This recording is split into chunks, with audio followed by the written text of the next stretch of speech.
வணக்கம். இன்றைக்கி நம்ம பார்க்க போகிற சமையல் என்னென்னு பார்த்தீங்கன்னா, ஒரு டயட் ரெசிபி தான் பார்க்க போகிறோம். உடல் எடை குறைக்கணும்னு நினைக்கிறவங்களும், சுகர் லெவல் கண்ட்ரோல் பண்ணணும்னு நினைக்கிறவங்களும் இந்த 5 வகையான டயட் ரெசிபியை ட்ரை பண்ணி பாருங்கள். நல்ல ரிசல்ட் கிடைக்கும். ஸோ செய்கிறதுக்கு ரொம்ப ஈஸியாகவும் இருக்கும், டேஸ்ட்டாகவும் இருக்கும், நல்லா ஆரோக்கியமாகவும் இருக்கும். சின்னவங்கலேருந்து பெரியவங்க வரைக்கும் தாராளமாக எடுத்துக்கலாம். ஸோ வாங்க இது எல்லாம் எப்படி செய்யலாங்கிறத பார்க்கலாம்.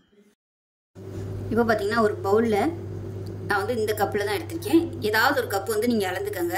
இது வந்து ஒரு 2 பேர் சாப்பிட்றதுக்கு இந்த அளவு எடுத்திங்கன்னா உங்களுக்கு கரெக்டாக வரும். இந்த கப்பு பார்த்தீங்கன்னா மெஷரிங் கப்பில் 1/4 கப்பு இருக்கும் இல்லையா, அந்த கப்பு வந்து எடுத்திருக்கேன் நான். இப்போ இந்த கப்பில் 1 கப் அளவுக்கு வரகரிசி எடுத்திருக்கேன். நல்லா 4-5 தடவை கழுவிட்டு நல்லா ஒரு 3லேருந்து ஒரு 4 மணி நேரம் நல்லா ஊறிடுச்சு. உங்களுக்கு டைம் இருந்துச்சுன்னா முதல் நாள் நைட்டே ஊற வச்சு நீங்கள் காலையில் பண்ணுறதுனா கூட பண்ணிக்கலாம். நான் வந்து ஒரு 5 மணி நேரம் ஊற வச்சுருக்கேன். இப்போ அதே கப்பில் 2 கப் அளவுக்கு, இந்த கப்பில் 2 கப் அளவுக்கு துவரம் பருப்பு, அதுவும் வந்து நல்லா கழுவிட்டு 4-5 மணி நேரம் ஊறிச்சு. 1 டேபிள் ஸ்பூன் உளுந்து, 1/4 டீஸ்பூன் போல் வெந்தயம், இதையும் நல்லா கழுவிட்டு ஊற வச்சுருக்கேன். நான் வந்து வீடியோ காமிக்கணுங்கிறதுக்காக தனித்தனியாக ஊற வச்சுருக்கேன். நீங்கள் எல்லாத்தையுமே ஒன்றாவே ஊற போட்டுக்கலாம். இப்போ இதை வந்து ஒரு மிக்சி ஜாரில் சேர்த்து அரைச்சிக்கலாம்.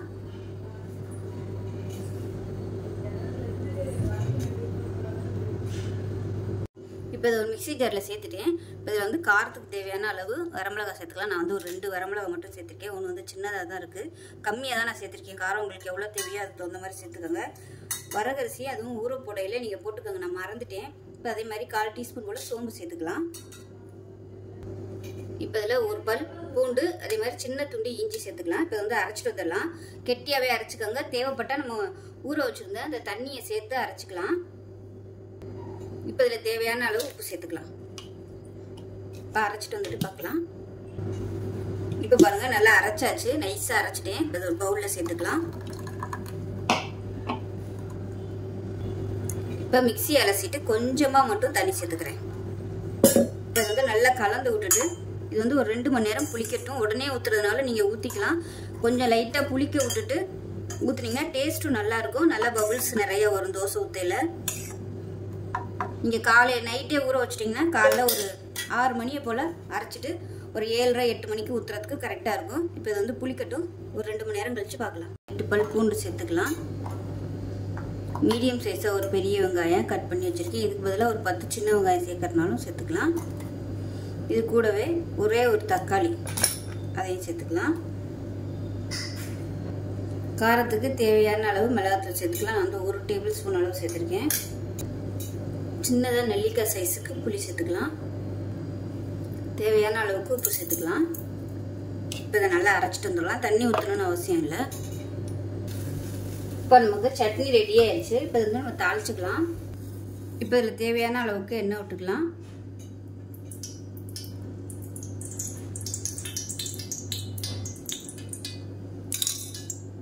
கடுகு 1 டீஸ்பூன் சேர்த்துக்கலாம். அது கூடவே கருவேப்பிலை சேர்த்துக்கலாம். இதில் 1/4 டீஸ்பூன் போல் பெருங்காயம் சேர்த்துக்கலாம். இப்போ நம்ம அரைச்சி வச்சுருக்க அந்த சட்னி வந்து இதில் சேர்த்துக்கலாம்.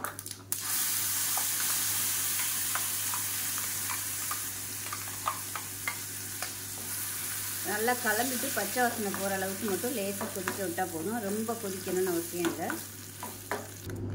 இப்போ நல்லா கொதிச்சிருச்சு, அமர்த்திடலாம். இப்போ பாருங்கள் நல்லா ஒரு 2லேருந்து ஒரு 3 மணி நேரம் நல்லா விட்டாச்சு. லைட்டாக அந்த பபிள்ஸ்லாம் வர ஆரம்பிச்சிருச்சு. இப்போ நம்ம தோசைக்கல்ல காய வச்சு தோசையாக ஊற்றிக்கலாம். இதில் விருப்பம் இருந்தால் நீங்கள் பொடியாக நறுக்கின வெங்காயம், பொடியாக நறுக்கின கருவேப்பிலை, கொத்தமல்லி இதெல்லாம் கூட நீங்கள் சேர்த்துக்கலாம். நான் வந்து இன்றைக்கி ப்ளைனாக தான் ஊற்றுறேன். இப்போ கல் நல்லா காஞ்சிருச்சு. இப்போ தோசையாக ஊற்றிக்கலாம். நல்லா மெல்லிசாக தோசை ஊற்றுறதுக்கு சூப்பராக வரும். கல் வந்து ரொம்ப காய விட்டுறாதீங்க, இல்லைன்னா திரண்டுக்கிட்டு தோசை ஊற்ற வராது. அதனால் மீடியமான சூடு இருக்கையிலே தோசை ஊற்ற ஆரம்பிச்சிருங்க. ஸோ இது வந்து மிச்சம் இருந்துச்சுன்னா காலைக்கு நான் ஊற்றிக்கிடுவேன். அதனால நான் வந்து வெங்காயம்லாம் நறுக்கி போடலை. வெங்காயம்லாம் நறுக்கி போட்டு மிச்சம் ஃப்ரிட்ஜில் வச்சோம்னா கெட்டு போயிடும். அதனால நான் போடலை. நீங்கள் விருப்பப்பட்டால் வெங்காயம், தக்காளி இதெல்லாம் கூட நல்லா பொடியாக கட் பண்ணி, கேரட்லாம் கூட நீங்கள் வேணும்னா அதில் போட்டுக்கலாம். டயட்டில் இருக்கிறவங்களுக்கு இந்த தோசை நல்லா ஹெல்ப்ஃபுல்லாக இருக்கும். ஏன்னா இதில் வந்து நம்ம அரிசி சேர்க்கல. அதே மாதிரி சுகர் பேஷண்ட்டாக இருக்கிறவங்களுக்கு இது வந்து ஒரு அருமையான தோசைன்னு சொல்லலாம். இது வந்து ரெகுலராக எடுத்துகிட்டு வந்தீங்கன்னா சுகர் லெவல் நல்லாவே கண்ட்ரோலில் இருக்கும். இதோட மாத்திரையும் நீங்கள் எடுத்துகிட்டு வரும்போது சுகர் வந்து நார்மலாக தான் இருக்கும், ஹையில் வந்து ஏறாது. இது வந்து லோ கிளைசமிக் ஃபுட்டு தான். அதனால் தாராளமாக நீங்கள் எடுத்துக்கலாம். இது வந்து ஒரு 2 தோசை சாப்பிடலாம். இது நிறையவும் சாப்பிட முடியாது. அதனால் 2 சாப்பிட்டிங்கனாலும் உங்களுக்கு வந்து நல்ல ஹெல்த்தியாகவும் இருக்கும். சுகர் லெவலும் அதிகமாக ஏறாது. காலையிலே நைட்டுக்கும் கூட எடுத்துக்கலாம். இது வந்து நைட்டுக்கு எடுக்கிற மாதிரி இருந்துச்சுன்னா ஒரு 6:30 7 மணியை போல் நீங்கள் வந்து டின்னரை முடிச்சிடணும். அப்போ தான் உங்களுக்கு கரெக்டாக வரும். 8 மணி 9 மணிக்கு மேலே இது சாப்பிட்டிங்கன்னா உங்களுக்கு செரிமானமாக லேட் ஆகும். ஒரு 6:30 7 மணியை போல் சாப்பிட்டிங்கன்னா உங்களுக்கு அடுத்த 2 மணி நேரத்தில் சுகர் லெவல் வந்து நார்மல் ஆயிரும். ரொம்ப ஹையில் வந்து போகாது. இதை சாப்பிட்டுட்டு உடனே மாத்திரை சாப்பிட்டிங்கன்னா உங்களுக்கு சுகர் வந்து 2 மணி நேரத்தில் படுக்க போகிறதுக்குள்ள சுகர் வந்து நார்மலுக்கு வந்துடும். வீட்டில் வந்து சுகர் பார்க்குற அந்த கிட்டு வச்சுருந்தீங்கன்னா இதை சாப்பிட்டுட்டு மாத்திரையும் போட்டு நீங்கள் செக் பண்ணி பாருங்கள். கண்டிப்பாக சுகர் லெவல் வந்து நார்மலில் தான் காமிக்கும், ஹையில் காமிக்காது. இப்போ இதை வந்து திருப்பி போட்டுக்கலாம். இப்போ தோசை ரெடி ஆயிடுச்சு, எடுத்துடலாம். இதுக்கு வந்து பூண்டு சட்னி, கார சட்னி, தக்காளி சட்னி, இந்த மாதிரி சட்னி சூப்பராக இருக்கும். இப்போ நமக்கு ஒரு சிம்பிளான சட்னியும் தோசையும் ரெடி ஆயிடுச்சு. ஸோ பிரேக்ஃபாஸ்ட்டோ டின்னரோ செய்கிறதுக்கு ரொம்ப ஈஸியாக இருக்கும். சுகர் லெவலும் நல்லா கண்ட்ரோலுக்கு வரும். ஸோ செஞ்சு பாருங்கள். செஞ்சு பார்த்துட்டு எப்படி வந்துச்சுங்கிறத சொல்லுங்கள். வீடியோ பிடிச்சுன்னா லைக் பண்ணுங்கள், கமெண்ட் பண்ணுங்கள், சேனலை சப்ஸ்கிரைப் பண்ணுங்கள், பக்கத்தில் உள்ள பெல் பட்டனையும் ப்ரெஸ் பண்ணுங்கள். நன்றி. செய்யலாங்கிறத பார்க்கலாம். இப்போ பார்த்தீங்கன்னா ஒரு பவுலில் கோதுமை குருணை எடுத்துருக்கேன். 2 டம்ளருக்கு. இது வந்து 250 கிராம் கரெக்டாக பிடிக்கும் 2 டம்ளரு. இது பார்த்தீங்கன்னா ரவை வேறு, கோதுமை குருணை வேறு. ரவை வந்து பொடியாக இருக்கும், குருணை வந்து இந்த மாதிரி உருண்டை உருண்டையாக இருக்கும். உங்களுக்கு வீடியோவில் கரெக்டாக தெரியுதான்னு தெரியல பாருங்கள். இந்த மாதிரி கொஞ்சம் நல்லா பெருசாக இருக்கும். இதுக்கு பேர் தான் குருணை. ரவை வந்து பொடியாக இருக்கும். இப்போ அதே டம்ளரில் 1 டம்ளர் அளவுக்கு இட்லி அரிசி எடுத்திருக்கேன். அதே டம்ளரில் 1/4 டம்ளர் அளவுக்கு உளுந்து, ஒரு 4-5 வெந்தயம். இது எல்லாத்தையுமே நல்லா 4-5 தடவை கழுவிடுங்க. கோதுமை குருணை வந்து நல்லா கழுவிடணும், இல்லைன்னா அது வந்து வலுவழுப்பு தன்மை அதிகமாக இருக்கும். எல்லாத்தையும் நல்லா 4-5 தடவை கழுவிட்டு ஒரு 3லேருந்து ஒரு 4 மணி நேரம் ஊற வச்சு எடுத்து வச்சுருக்கிறேன். இப்போ இது நல்லா ஒரு 4 மணி நேரம் ஊறினதுக்கப்புறமா கிரைண்டரில் போட்டு எல்லாத்தையுமே ஒன்றா போட்டுடலாம். நான் வீடியோக்காக தனித்தனியாக காமிச்சிருக்கேன். எல்லாத்தையும் ஒன்றாவே ஊற போட்டு நல்லா ஆட்டிட்டு பார்க்கலாம். இப்போ பாருங்கள், தோசை மாவு நல்லா ஆட்டிட்டேன். நான் கிரைண்டர்லேயே போட்டு நல்லா ரொம்ப நேரம் ஓட விட்டுட்டேன். அந்த கிரைண்டர் சூட்டுக்கே வந்து நல்லா புளிக்க ஆரம்பிச்சிடும். இது வந்து ரொம்ப புளிக்க வைக்கணும்னு அவசியம் இல்லை. நம்ம நார்மலாக இட்லி புளிக்க வைக்கிற மாதிரி 7 மணி நேரம் 8 மணி நேரம் புளிக்க விடணும்னு அவசியம் இல்லை. குறைஞ்சது ஒரு 4 மணி நேரம் நீங்கள் புளிக்க விட்டிங்கனாலே போதும். இப்போ பாருங்கள், பார்த்திங்கனாலே தெரியும் அங்கங்கே பபிள்ஸ் வருது. இப்போ தான் நான் ஆட்டி ஒரு 2 செகண்ட் தான் ஆகுது. அந்த பபிள்ஸ்லாம் வருது பாருங்கள். இந்த மாதிரி பபிள்ஸ் வந்துச்சுன்னா தோசை வந்து நல்லா ஸ்பான்ச்சியாக சூப்பராக இருக்கும். டைமிங் பார்த்திங்கன்னா 6:30 மணி, ஒரு 7:30 8 மணி ஊற்றுறதுக்கு கரெக்டாக இருக்கும். இப்போ இது நல்லா கொஞ்சம் நேரம் புளிக்கட்டும். இப்போ இது புளிச்சதுக்கப்புறம் நம்ம எப்படி இருக்குன்னு பார்க்கலாம். ஃபஸ்ட்டு ஒரு பேன் எடுத்துக்கலாம். இதில் வந்து ஒரு 4 டேபிள் ஸ்பூன் அளவுக்கு எண்ணெய் விட்டுக்கலாம். கருவேப்பிலை வறுக்கணும், அதுக்கப்புறம் வெங்காயம் தக்காளிலாம் வதக்கணும். அதனால் கொஞ்சம் எண்ணெய் விட்டுக்கலாம். எண்ணெய் நல்லா சூடானதும் மெஷரிங் கப்பில் 1 கப் அளவுக்கு கழுவி காய வச்ச கருவேப்பிலை வச்சுக்கலாம். கருவேப்பிலை சட்னி செய்யும்போது ரொம்ப இலை வந்து காஞ்சிருக்கக்கூடாது. காஞ்சிருந்துச்சுன்னா டேஸ்ட் வந்து மாறுபடும். இப்போ இதில் 2 டேபிள் ஸ்பூன் அளவுக்கு உளுந்து சேர்த்துக்கலாம். இதையும் சேர்த்து நல்லா வதக்கிக்கலாம். இப்போ இதில் 15 சின்ன வெங்காயம் சேர்த்துக்கலாம். 4 பல் பூண்டு சேர்த்துக்கலாம். அது கூடவே மீடியம் சைஸாக ஒரு பெரிய வெங்காயம் சேர்த்துக்கலாம். ஃபுல் அண்ட் ஃபுல் சின்ன வெங்காயம் சேர்க்குறனாலும் சேர்த்துக்கலாம், இல்லைன்னா நீங்கள் பெரிய வெங்காயம் சேர்க்குறனாலும் சேர்த்துக்கலாம். உங்களோட விருப்பம் தான். நான் வந்து 2 கலந்து சேர்த்துருக்கேன். இப்போ இதில் ஒரு 7 பச்சை மிளகாய் சேர்த்துக்கலாம். இப்போ இது கூடவே தேவையான அளவுக்கு உப்பு சேர்த்துக்கலாம். ஒரு 1/4 டேபிள் ஸ்பூன் அளவுக்கு கல் உப்பு சேர்த்துருக்கேன். இப்போ பாருங்கள், வெங்காயம் எல்லாம் ஓரளவுக்கு நல்லா வதங்க ஆரம்பிச்சிருச்சு. இதில் சும்மா ஒரு கைப்பிடி அளவுக்கு கொத்தமல்லி இலை சேர்த்துக்கலாம். மீடியம் சைஸாக 2 தக்காளி கட் பண்ணதை சேர்த்துக்கலாம். இதையும் சேர்த்து தக்காளி நல்லா மசிஞ்சு வர அளவுக்கு வதக்கி விட்டுக்கலாம். இப்போ இதில் சின்ன சுண்டைக்காய் சைஸுக்கு புளி சேர்த்துக்கலாம். இப்போ பாருங்கள், தக்காளி நல்லா வதங்கிடுச்சு. இப்போ இதில் ஒரு 3 டேபிள் ஸ்பூன் அளவுக்கு துருவன தேங்காய் சேர்த்துக்கலாம். இது வந்து ஆப்ஷனல் தான். தேங்காய் சேர்க்காமே இந்த சட்னி செய்யலாம். சேர்த்திங்கனாலும் நல்லாயிருக்கும். ரெண்டுமே ஒரு டேஸ்ட்டு கொடுக்கும். இப்போ சூட்லேயே நல்லா பரட்டி விட்டுட்டு கேஸ் அமர்த்திடலாம். ஆற விட்டுட்டு நல்லா அரைச்சிட்டு பார்க்கலாம். இப்போ பாருங்கள், சட்னி நல்லா நைஸாக அரைச்சாச்சு. இது ஒரு பவுலுக்கு மாற்றிக்கலாம். இந்த சட்னி தண்ணியாகவும் வச்சுக்கலாம், கெட்டியாகவும் வச்சுக்கலாம். இப்போ மிக்சியை அலசிட்டு இந்த தண்ணியை வந்து சேர்த்துக்கிறேன்.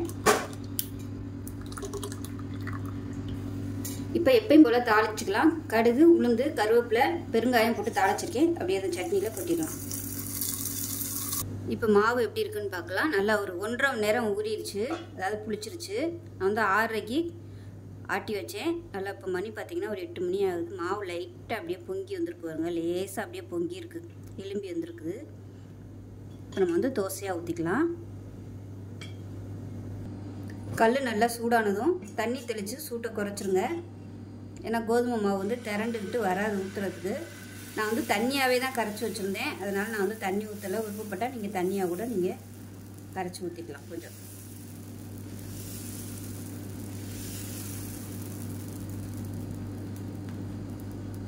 உடனடியாக ஊற்றுறதுக்கும் ஒரு நல்லா ஒரு 2 மணி நேரம் 3 மணி நேரம் கழித்து ஊற்றுறதுக்கும் வித்தியாசம் இருக்கும். டேஸ்ட்டும் நல்லாயிருக்கும். மீடியமான ஃப்ளேமில் வேகட்டும். இப்போ மேல்புறம் வந்து கொஞ்சம் வேகணும். அடியில் நல்லா வெந்துருச்சு. திருப்பி போட்டுக்கலாம். இப்போ அதை எடுத்துடலாம். நல்லா அருமையாக வந்துருச்சு. இப்போ இதே மாதிரி இன்னொன்று ஊற்றிக்கலாம். ரெண்டாவது ஊற்றும்போது தண்ணி தெளிச்சுக்கலாம்.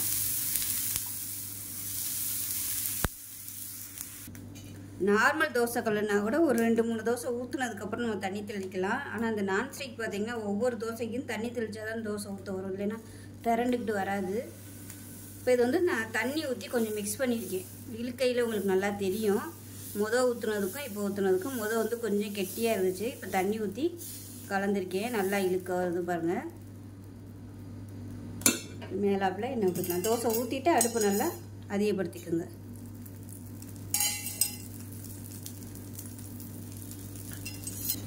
இப்போ பாருங்கள் ஓரம்லாம் அதுவாகவே எடுத்துகிட்டு வருது பாருங்கள். இப்போ அதை வந்து திருவி போட்டுக்கலாம்.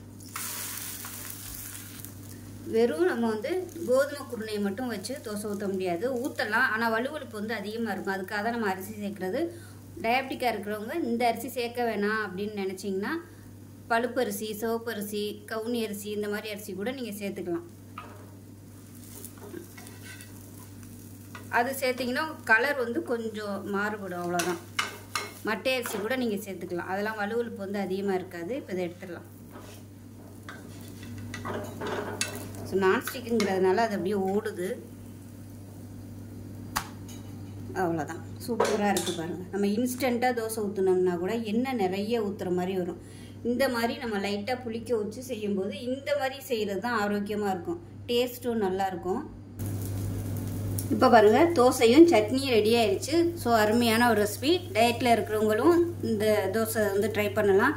டயபெட்டிக்காக இருக்கிறவங்களுக்கு இந்த தோசை ஒரு அருமையான தோசை. டாக்டர்ஸே பார்த்திங்கன்னா கோதுமை குருணை வந்து அதிகமாக யூஸ் பண்ணலாம் தான் சொல்கிறாங்க. நைட் நேரங்களில் கோதுமை குருணை வச்சு சாப்பிட்லாம் அப்படின்னு. அதே மாதிரி இதிலே வந்து உப்புமா செஞ்சு சாப்பிட்லாம். நான் அடுத்த வீடியோவில் அதை செஞ்சு காமிக்கிறேன். காலையிலையும் நைட்டுக்கும் இந்த மாதிரி குருணையை வச்சு நம்ம இப்போ நமக்கு கோதுமை குருணை தோசையும் கருவேப்பிலை சட்னி ரெடி ஆயிடுச்சு. டயபெட்டிக்காக இருக்கிறவங்களுக்கு இந்த சட்னியும் இந்த தோசையும் ரொம்பவே நல்லது. சுகர் லெவல் நல்லா கண்ட்ரோல் பண்ணும். இதை வந்து ஒரு 2 நாளைக்கு தான் அந்த மாவு வச்சுக்க முடியும். ரொம்பலாம் வச்சுக்க முடியாது. அதனால் அப்பைக்கப்போ காலையில் யூஸ் பண்ணிங்கன்னா நைட்டுக்கும் ஊற்றிக்கலாம். அவ்வளோதான். ஒரு நாள் கூட நீங்கள் வச்சுக்கலாம். அதுக்கு மேலெலாம் வச்சுக்கிட்டிங்கன்னா உங்களுக்கு ரொம்ப புளிப்பு ஏறிடும். அதே போல் மாவு அரைக்கும் போது எடுத்ததுமே தண்ணி ஊற்றிடாதீங்க. ஏன்னா கோதுமையிலேருந்து அந்த பால் மாதிரி வரும். அப்போ வந்து அதுவே நீர்த்து வரும். நம்ம நிறைய தண்ணி ஊற்றிட்டோம்னா ரொம்ப தண்ணியாயிரும். அதனால் தண்ணி ஊற்றும் போது மட்டும் கொஞ்சம் கொஞ்சமாக பார்த்து ஊற்றிக்கோங்க. இதிலே வந்து இட்லியும் செய்யலாம். நான் வந்து இன்றைக்கி தோசை தான் செஞ்சுருக்கேன். இன்னொரு வீடியோவில் இட்லி வந்து செஞ்சு காமிக்கிறேன். ஸோ இந்த வீடியோ பிடிச்சிச்சுன்னா லைக் பண்ணுங்கள், கமெண்ட் பண்ணுங்கள், சேனலை சப்ஸ்கிரைப் பண்ணுங்கள், பக்கத்தில் உள்ள பெல் பட்டனையும் ப்ரெஸ் பண்ணுங்கள். நன்றி. ஒரு பேன் எடுத்துக்கலாம். பேன் சூடானதும் ஏதாவது ஒரு கப்பு வந்து அளந்துக்கோங்க. நான் வந்து இந்த கப் எடுத்துருக்கேன். இது வந்து ஒரு கப் அளவுக்கு கொள்ளு எடுத்துருக்கேன். நல்லா சுத்தம் பண்ணிவிட்டு கொள்ளு சேர்த்துக்கோங்க. அந்த கொள்ளு வந்து நல்லா வாசனை வரணும். அதே சமயம் படபடன்னு பொரியணும். அந்தளவுக்கு வறுத்துக்கலாம். வறுத்து ஒரு டப்பாவில் ஸ்டோர் பண்ணி வச்சிட்டிங்கன்னா கூட உங்களுக்கு எப்போல்லாம் தேவைப்படுதோ நீங்கள் அந்த சமயம் வந்து புட்டு செஞ்சுக்கலாம். இப்போ பாருங்கள் கொள்ளு வந்து நல்லா வெடிக்க ஆரம்பிச்சிருச்சு. இப்போ இந்த ஸ்டேஜில் அமர்த்திட்டு வேறு பிளேட்டுக்கு மாற்றிக்கலாம். இப்போ அடுத்ததாக நான் எடுத்துருக்க அரிசி பார்த்தீங்கன்னா ரத்தசாலி அரிசி எடுத்திருக்கேன். இந்த அரிசிக்கு பதிலாக நீங்கள் சாதாரண அரிசி கூட எடுத்துக்கலாம். நான் வந்து கொஞ்சம் ஹெல்த்தியாக இருக்கட்டுமேங்கிறதுக்காக வீட்டில் இருந்ததுனால பாரம்பரிய அரிசி எடுத்திருக்கேன். இந்த அரிசிக்கு பதிலாக நீங்கள் கவுனி அரிசி, மாப்பிள்ளை சம்பா அரிசி இந்த மாதிரி எந்த அரிசி கிடைக்குதோ அதை வந்து நீங்கள் யூஸ் பண்ணிக்கலாம். வெறும் கொள்ளு மட்டுமே வச்சு பயன்படுத்தி நம்ம புட்டு செய்யலாம். அது ஒரு டேஸ்ட்டாக இருக்கும். இந்த மாதிரி அரிசி சேர்க்கும்போது நல்லா ஹெல்த்தியாகவும் இருக்கும், டேஸ்ட்டாகவும் இருக்கும். அதனால் உங்களோட விருப்பம் தான். இது வந்து நான் இன்றைக்கி கழுவலை, அப்படியே தான் போட்டுட்டேன். இது வந்து நம்ம ஜஸ்ட் நல்ல துணியில் வந்து தொடச்சி எடுத்துட்டா கூட போதும். அப்படி உங்களுக்கு விருப்பம் இல்லைன்னா இது எல்லாத்தையுமே நல்லா கழுவிட்டு ஊற வைக்கணுங்க அவசியம் இல்லை. கழுவி ஒரு ஈர துணியில் வந்து நல்லா உலர்த்தி எடுத்துகிட்டு கூட நீங்கள் வறுத்துக்கலாம். இப்போ நான் வந்து 2 அரிசியுமே, அதாவது கொள்ளும் இதையும் நல்ல ஒரு சுத்தமான துணியில் தொடச்சி எடுத்துகிட்டு தான் நான் வந்து வறுத்துருக்கேன். 2 மெத்தட்லேயும் நீங்கள் பண்ணிக்கலாம். துடைக்கலாம், அப்படி இல்லைன்னா கழுவிட்டு நல்லா காய விட்டுட்டு நீங்கள் இந்த மாதிரி வறுத்து டப்பாவில் போட்டு வச்சுக்கிட்டிங்கன்னா தேவையான போது யூஸ் பண்ணிக்கலாம். இப்போ இதுவும் லைட்டாக அப்படியே பொரிய ஆரம்பிக்கணும். இந்த ரத்தசாலி அரிசி யூஸ் பண்ணும்போது உடல் எடையும் குறையும், அதே சமயம் ஹீமோகுளோபின் வந்து நல்லா அதிகரிக்கும், ரத்தம் ஊறும். அதுக்கு பேர் தான் ரத்தசாலி அரிசின்னு பேர். ரத்தம் வந்து ஊறுறதுக்காகவே இந்த அரிசி வந்து சாப்பிட சொல்லுவாங்க. நல்ல ஸ்ட்ரென்த்தும் கிடைக்கும். முடியாமல் இருக்கிறவங்களுக்கு நல்ல ஸ்ட்ரென்த்து கிடைக்கவும் ரத்தம் ஊறுறதுக்கும் இந்த அரிசி பாரம்பரிய அரிசியான ரத்தசாலி அரிசி வந்து சாப்பிட சொல்லுவாங்க. கஞ்சி வச்சு சாப்பிட்டோம்னா அந்த ப்ராப்ளம்லாம் சரியாகும் அப்படின்னு, 1 மாதத்துலேயே நல்லா தெம்பு கிடைக்கும் அப்படின்னு. இப்போ இது நல்லா பொரியிற அளவுக்கு வறுத்துக்கலாம். அரிசி கைவிடாமல் கிளறிட்டே இருக்கணும். இப்போ பார்த்தீங்கன்னா வெடிக்க ஆரம்பிக்குது. இந்த ஸ்டேஜில் நம்ம அமர்த்திடலாம். அமர்த்திட்டு வேறு பிளேட்டுக்கு மாற்றிக்கலாம். இப்போ பாருங்கள், வறுத்து வச்சுருந்தது எல்லாமே நல்லா ஆறிடுச்சு. இப்போ இது வந்து ஒரு மிக்சி ஜாரில் சேர்த்துக்கலாம். இது வந்து வெறும் வாயில் சாப்பிட்றதுக்கே நல்லாயிருக்கும்.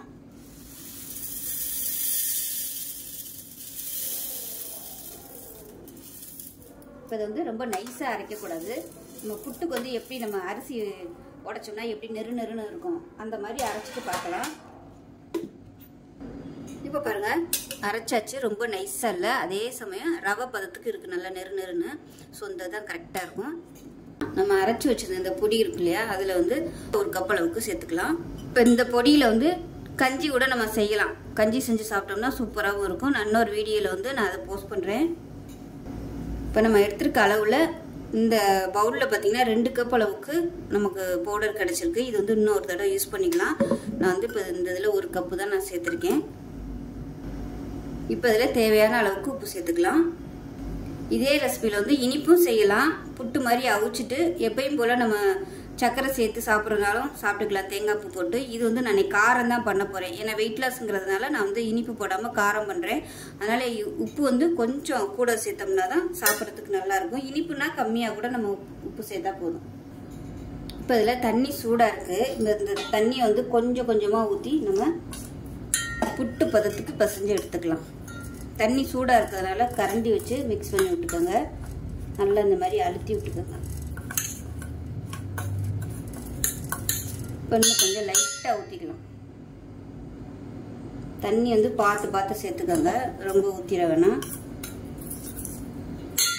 வந்து கையிலே நம்ம பிசைஞ்சு விட்டுக்கலாம். கையில் பிசைஞ்சோம்னா தான் அந்த பதம் வந்து தெரியும்.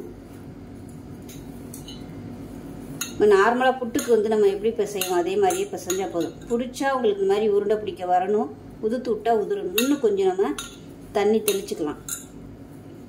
ஏன்னா இதெல்லாம் தண்ணி வந்து ரொம்ப இழுக்கும், பருப்பு ஐட்டம் இல்லையா, அதனால் தண்ணி வந்து இழுக்கும். இன்னும் கொஞ்சம் ஒரு 2 டீஸ்பூன் போல் தண்ணி தெளித்து பிசைஞ்சுக்கலாம்.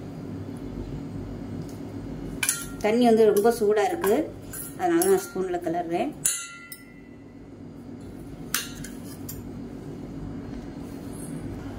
இப்போ கரெக்டாக பிசைஞ்சாச்சு. எல்லா பொடியிலையுமே நல்லா அந்த ஈரத்தன்மை படுற மாதிரி நல்லா பிசைஞ்சாச்சு. இப்போ பாருங்கள், கொலக்கட்டை மாதிரி பிடிக்க வருது. அதே சமயம் உதுத்து விட்டோம்னா அழகாக உதுருது. இதுதான் கரெக்டான பக்குவம். இப்போ வந்து நம்ம அவிக்க ஆரம்பிச்சிடலாம்.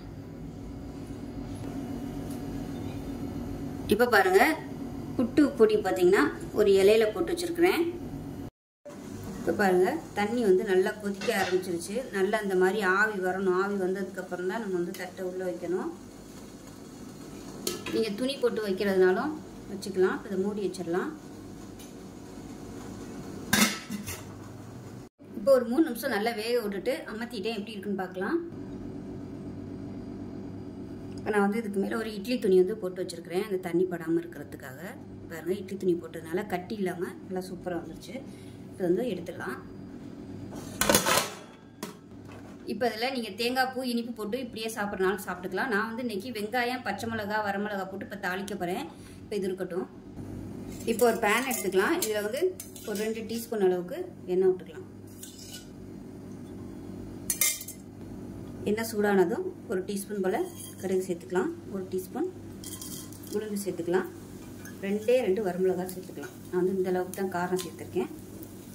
கொஞ்சமாக கருவேப்பிலை, ஒரு கை அளவுக்கு, அதாவது ஒரு கைப்பிடி அளவுக்கு சின்ன வெங்காயம் பொடியாக கட் பண்ணதை சேர்த்துக்கலாம். இப்போ இதில் 1/4 டீஸ்பூன் அளவுக்கு பெருங்காயம் சேர்த்துக்கலாம். ஏன்னா பருப்பு ஐட்டங்கிறதுனால கேஸ் ட்ரபிள் வராமல் இருக்கிறதுக்காக கொஞ்சமாக பெருங்காயம் சேர்த்துக்கலாம்.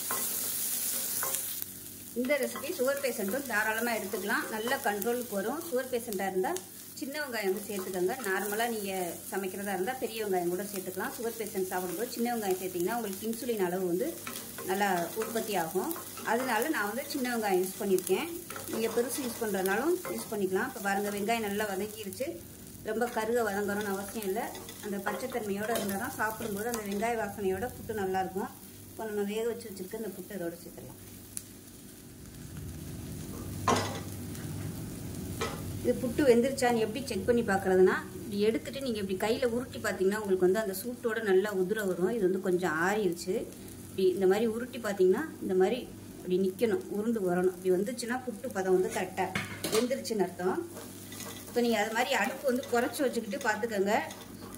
ஹை ஃப்ளேமில் இருக்கும்போதே நீங்கள் அதை தொட்டு பார்த்தீங்கன்னா கையில் ஆவி அடிக்கிறதுனால நான் அடுப்பை குறைச்சி வச்சுட்டு இது மாதிரி உருண்டு வந்துருச்சுன்னா நீங்கள் அமர்த்திடலாம். மேக்ஸிமம் ஒரு 3 நிமிஷம் தான் ஆகும். அது நல்லா பரட்டி விட்டுக்கலாம். ஏற்கனவே நம்ம கலக்கும்போது உப்பு போட்டிருக்கேன். இப்போ டேஸ்ட் பண்ணி பார்த்துக்கிட்டு உப்பு பத்தலைன்னா சேர்த்துக்கலாம். உப்பு கம்மியாக இருக்குது, கொஞ்சமாக உப்பு சேர்த்துக்கலாம். இப்போ நல்லா பரட்டி விட்டுட்டு தேங்காய் பூ சேர்த்துக்கலாம். இப்போ அதில் ஒரு 3 டேபிள் ஸ்பூன் அளவுக்கு தேங்காய் பூ சேர்த்துக்கலாம். தேங்காய் பூ வந்து உங்களோட விருப்பம் தான். அப்படியே சாப்பிட்றதுனாலும் சாப்பிடலாம். வெறும் இந்த தேங்காயை மிக்சியில் வந்து தண்ணி ஊற்றாமல் அரைச்சிட்டு கூட நீங்கள் சேர்த்துக்கலாம். சேர்த்திங்கன்னா உங்களுக்கு நல்லா ஈவனாக ஸ்ப்ரெட் ஆகிடும். இப்போ பொடியாக நறுக்குனா கொத்தமல்லி சேர்த்து பரட்டி விட்டுக்கலாம். அவ்வளோதான், அமர்த்திடலாம். அருமையான கொள்ளு ரத்தசாலி அரிசி புட்டு ரெடி ஆயிடுச்சு. இந்த ரெசிபி நீங்கள் யூடியூப்பில் தேடினா கூட எங்கேயுமே கிடைக்காது. ஸோ ரொம்பவும் ஆரோக்கியமான ஒரு ரெசிபி. கண்டிப்பாக இது மாதிரி செஞ்சு சாப்பிடுங்க. பசங்களுக்கு குடிக்கையில் நீங்கள் வந்து இனிப்பு போட்டு கொடுங்க, சூப்பராக இருக்கும். அவ்வளோதான், அருமையான ரெசிபி. செஞ்சு பாருங்கள். செஞ்சு பார்த்துட்டு எப்படி இருந்துச்சுங்கிறத சொல்லுங்கள். வீடியோ பிடிச்சிச்சுன்னா லைக் பண்ணுங்கள், கமெண்ட் பண்ணுங்கள், சேனலை சப்ஸ்கிரைப் பண்ணுங்கள், பக்கத்தில் பெல் பட்டனை ப்ரெஸ் பண்ணுங்கள். நன்றி. பார்க்கலாம். பேன் எடுத்துக்கலாம். பேன் சூடானதும் ஏதாவது ஒரு கப் வந்து அளந்துக்கோங்க. நான் வந்து இந்த கப் எடுத்துருக்கேன். இது வந்து ஒரு கப் அளவுக்கு கொள்ளு எடுத்துருக்கேன். நல்லா சுத்தம் பண்ணிவிட்டு கொள்ளு சேர்த்துக்கோங்க. அந்த கொள்ளு வந்து நல்லா வாசனை வரணும். அதே சமயம் படபடன்னு பொரியணும். அந்தளவுக்கு வறுத்துக்கலாம். வறுத்து ஒரு டப்பாவில் ஸ்டோர் பண்ணி வச்சிட்டிங்கன்னா கூட உங்களுக்கு எப்போல்லாம் தேவைப்படுதோ நீங்கள் அந்த சமயம் வந்து புட்டு செஞ்சுக்கலாம். இப்போ பாருங்கள், கொள்ளு வந்து நல்லா வெடிக்க ஆரம்பிச்சிருச்சு. இப்போ இந்த ஸ்டேஜில் அமர்த்திட்டு வேறு பிளேட்டுக்கு மாற்றிக்கலாம். இப்போ அடுத்ததாக நான் எடுத்துருக்க அரிசி பார்த்தீங்கன்னா ரத்தசாலி அரிசி எடுத்திருக்கேன். இந்த அரிசிக்கு பதிலாக நீங்கள் சாதாரண அரிசி கூட எடுத்துக்கலாம். நான் வந்து கொஞ்சம் ஹெல்த்தியாக இருக்கட்டுமேங்கிறதுக்காக வீட்டில் இருந்ததுனால பாரம்பரிய அரிசி எடுத்திருக்கேன். இந்த அரிசிக்கு பதிலாக நீங்கள் கவுனி அரிசி, மாப்பிள்ளை சம்பா அரிசி, இந்த மாதிரி எந்த அரிசி கிடைக்குதோ அதை வந்து நீங்கள் யூஸ் பண்ணிக்கலாம். வெறும் கொள்ளு மட்டுமே வச்சு பயன்படுத்தி நம்ம புட்டு செய்யலாம். அது ஒரு டேஸ்ட்டாக இருக்கும். இந்த மாதிரி அரிசி சேர்க்கும் போது நல்லா ஹெல்த்தியாகவும் இருக்கும், டேஸ்ட்டாகவும் இருக்கும். அதனால் உங்களோட விருப்பம் தான். இது வந்து நான் இன்றைக்கி கழுவலை, அப்படியே தான் போட்டுட்டேன். இது வந்து நம்ம ஜஸ்ட் நல்ல துணியில் வந்து தொடச்சி எடுத்துட்டா கூட போதும். அப்படி உங்களுக்கு விருப்பம் இல்லைன்னா இது எல்லாத்தையுமே நல்லா கழுவிட்டு ஊற வைக்கணுங்க அவசியம் இல்லை. கழுவி ஒரு ஈர துணியில் வந்து நல்லா உலர்த்தி எடுத்துகிட்டு கூட நீங்கள் வறுத்துக்கலாம். இப்போ நான் வந்து 2 அரிசியுமே, அதாவது கொள்ளும் இதையும் நல்ல ஒரு சுத்தமான துணியில் தொடச்சி எடுத்துகிட்டு தான் நான் வந்து வறுத்துருக்கேன். 2 மெத்தட்லேயும் நீங்கள் பண்ணிக்கலாம். துடைக்கலாம், அப்படி இல்லைன்னா கழுவிட்டு நல்லா காய விட்டுட்டு நீங்கள் இந்த மாதிரி வறுத்து டப்பாவில் போட்டு வச்சுக்கிட்டிங்கன்னா தேவையான போது யூஸ் பண்ணிக்கலாம். இப்போ இதுவும் லைட்டாக அப்படியே பொரிய ஆரம்பிக்கணும். இந்த ரத்தசாலி அரிசி யூஸ் பண்ணும்போது உடல் எடையும் குறையும். அதே சமயம் ஹீமோகுளோபின் வந்து நல்லா அதிகரிக்கும். ரத்தம் ஊறும். அதுக்கு பேர் தான் ரத்தசாலி அரிசின்னு பேர். ரத்தம் வந்து ஊறுறதுக்காகவே இந்த அரிசி வந்து சாப்பிட சொல்லுவாங்க. நல்ல ஸ்ட்ரென்த்தும் கிடைக்கும். முடியாமல் இருக்கிறவங்களுக்கு நல்ல ஸ்ட்ரென்த்து கிடைக்கவும் ரத்தம் ஊறுறதுக்கும் இந்த அரிசி பாரம்பரிய அரிசியான ரத்தசாலி அரிசி வந்து சாப்பிட சொல்லுவாங்க. கஞ்சி வச்சு சாப்பிட்டோம்னா அந்த ப்ராப்ளம்லாம் சரியாகும் அப்படின்னு, 1 மாதத்துலேயே நல்லா தெம்பு கிடைக்கும் அப்படின்னு. இப்போ இது நல்லா பொரியிற அளவுக்கு வறுத்துக்கலாம். அரிசி கைவிடாமல் கிளறிட்டே இருக்கணும். இப்போ பார்த்தீங்கன்னா வெடிக்க ஆரம்பிக்குது. இந்த ஸ்டேஜில் நம்ம அமர்த்திடலாம். அமர்த்திட்டு வேறு பிளேட்டுக்கு மாற்றிக்கலாம். இப்போ பாருங்கள், வறுத்து வச்சுருந்தது எல்லாமே நல்லா ஆறிடுச்சு. இப்போ இது வந்து ஒரு மிக்சி ஜாரில் சேர்த்துக்கலாம். இது வந்து வெறும் வாயில் சாப்பிட்றதுக்கே நல்லாயிருக்கும்.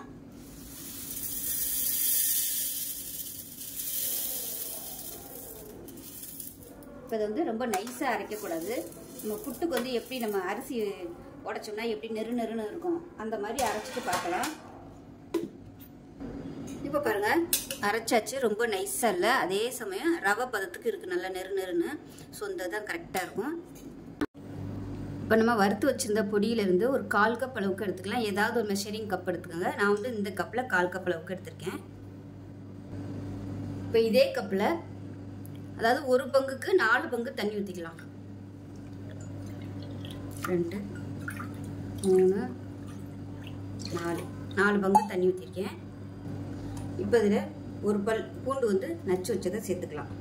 பருப்பு ஐட்டங்கிறதுனால வாயு எடுக்கிறதுக்காக பூண்டு சேர்த்துருக்கேன். அதே சமயம் நல்ல ஃப்ளேவராகவும் இருக்கும். சின்ன வெங்காயம் ஒரு 5 சின்ன வெங்காயம் தட்டிட்டு சேர்த்துக்கலாம்.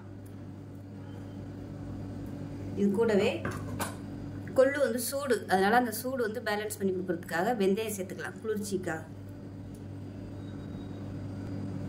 இப்போ இதில் மிளகு, சீரகம், மஞ்சத்தூள் 3மே பொடி பண்ணி வச்சுருந்ததில் கொஞ்சமாக ஒரு 1/4 டீஸ்பூன் போல் சேர்த்துக்கலாம். நீங்கள் தனியாக வச்சுருந்தீங்கன்னா சீரகத்தை வந்து நல்லா கையில் வந்து கசக்கிட்டு சேர்த்துக்கோங்க. அதே மாதிரி ஒரு 2 மிளகு சேர்த்துக்கோங்க. கொஞ்சமாக மஞ்சத்தூள் சேர்த்துக்கோங்க. இப்போ இதில் ஒரு 4-5 கல்லுப்பு சேர்த்துக்கலாம். இப்போ இதில் ஒரு 2 சொட்டு எண்ணெய் விட்டுக்கலாம், பொங்கி ஊற்றாமல் இருக்கிறதுக்காக, இல்லைன்னா தண்ணி வந்து வெளியே வந்துடும். இப்போ குக்கரை மூடி வச்சுட்டு ஒரு 2 விசில் விட்டுக்கலாம். 2 விசில் விட்டுட்டு ஸ்டீம் போனதுக்கப்புறம் பார்க்கலாம். இப்போ 2 விசில் விட்டு ஸ்டீம் போயிடுச்சு. எப்படி இருக்குன்னு பார்க்கலாம்.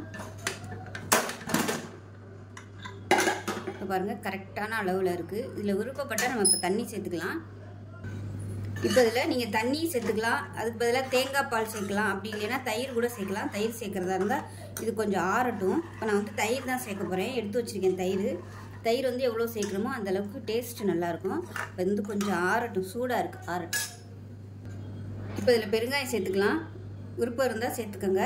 இந்த சூட்லேயே வந்து அது நல்லா அப்படியே பச்சை வாசனையெல்லாம் போயிடும். கொஞ்சம் ஆறட்டும். இப்போ நல்லா ஆறிடுச்சு. நல்லா ஒரு தடவை மிக்ஸ் பண்ணி விட்டுட்டு தயிர் சேர்த்துக்கலாம். எந்த கப்பில் எடுத்தோமோ அதே கப்பில் 1/4 கப் அளவுக்கு தயிர் சேர்க்குறேன். இப்போ இதில் தேவையான அளவுக்கு தண்ணி சேர்த்துக்கலாம். நல்லா கலந்து விட்டுக்கலாம். தண்ணி சேர்க்கும்போது கொஞ்சம் லேசாக வெதுன்னு சேர்த்துக்கணும். ரொம்ப சூடாக இல்லாமல் வெதுன்னு.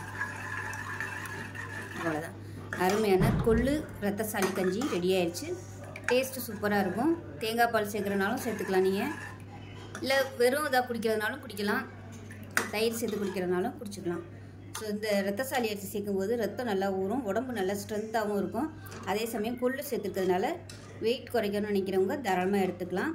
உடம்பு வலி, கை கால் வலி இந்த மாதிரி இருக்கும்போது இந்த ரத்தசாலி அரிசி கொள்ளும் வச்சு இந்த மாதிரி கஞ்சி சாப்பிடும்போது உங்களுக்கு நல்லாவே பலன் கிடைக்கும்.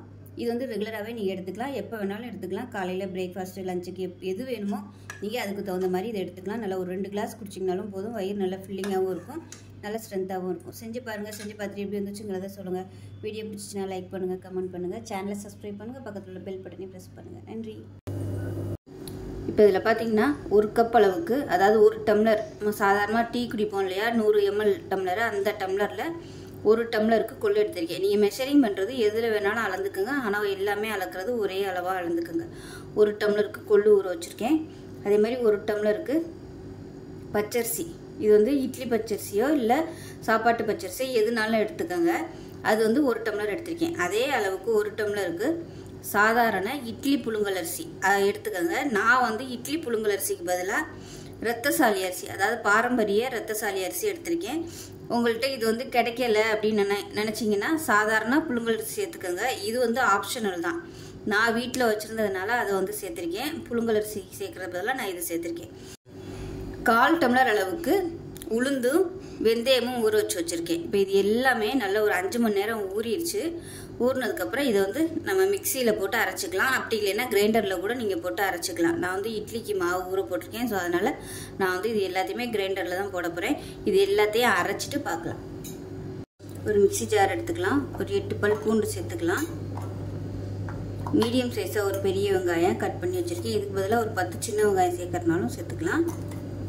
இது கூடவே ஒரே ஒரு தக்காளி, அதையும் சேர்த்துக்கலாம். காரத்துக்கு தேவையான அளவு மிளகாத்தூள் சேர்த்துக்கலாம். நான் வந்து 1 டேபிள் ஸ்பூன் அளவு சேர்த்துருக்கேன். சின்னதாக நெல்லிக்காய் சைஸுக்கு புளி சேர்த்துக்கலாம். தேவையான அளவுக்கு உப்பு சேர்த்துக்கலாம். இப்போ இதை நல்லா அரைச்சிட்டு வந்துடலாம். தண்ணி ஊற்றணும்னு அவசியம் இல்லை. இப்போ நமக்கு சட்னி ரெடி ஆயிடுச்சு. இப்போ இது வந்து நம்ம தாளிச்சுக்கலாம். இப்போ இதில் தேவையான அளவுக்கு எண்ணெய் விட்டுக்கலாம்.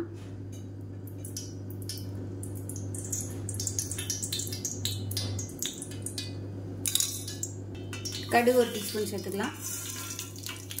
அது கூடவே கருவேப்பிலை சேர்த்துக்கலாம். இதில் 1/4 டீஸ்பூன் போல் பெருங்காயம் சேர்த்துக்கலாம். இப்போ நம்ம அரைச்சி வச்சுருக்க அந்த சட்னி வந்து இதில் சேர்த்துக்கலாம்.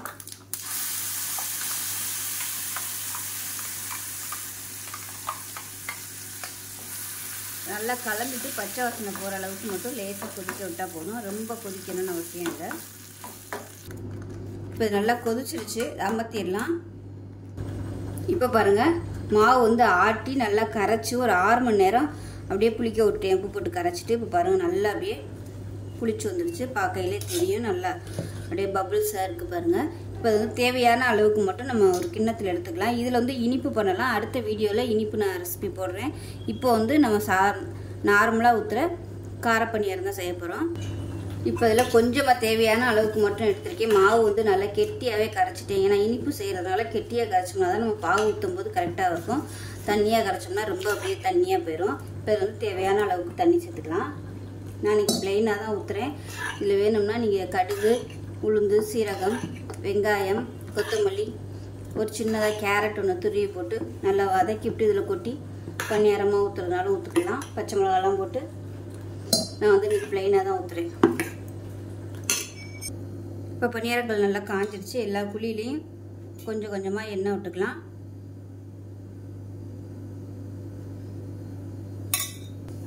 இப்போ கல் நல்லா சூடாயிருச்சு. பணியாரமாக ஊற்றிக்கலாம் நம்ம.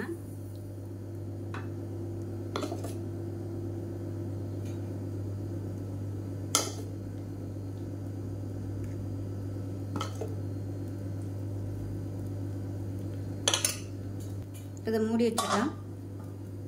மீடியமான ஃப்ளேமில் வேகட்டும். இப்போ பார்த்தீங்கன்னா ஒரு சைடு கொஞ்சம் நல்லா வேக ஆரம்பிச்சிருச்சு. திருப்பி போட்டுக்கலாம்.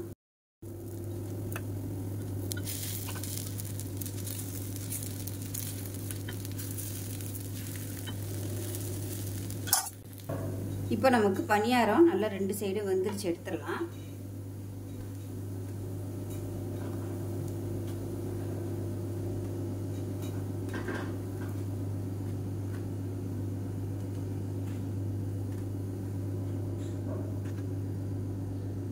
இப்போ நமக்கு கொள்ளு பணியாரமும் கார சட்னி ரெடி ஆயிடுச்சு. நான் வந்து இன்றைக்கி கார சட்னி வச்சுருக்கேன். இதுக்கு வந்து எது வேணாலும் வச்சு சாப்பிட்லாம். இட்லி பொடி கூட வச்சு சாப்பிட்லாம். ஸோ செஞ்சு பாருங்கள். செஞ்சு பார்த்துட்டு எப்படி வந்துச்சுங்கிறத சொல்லுங்கள். வீடியோ பிடிச்சுன்னா லைக் பண்ணுங்கள், கமெண்ட் பண்ணுங்கள், சேனலை சப்ஸ்கிரைப் பண்ணுங்கள், பக்கத்தில் உள்ள பெல் பட்டனையும் ப்ரெஸ் பண்ணுங்கள். நன்றி.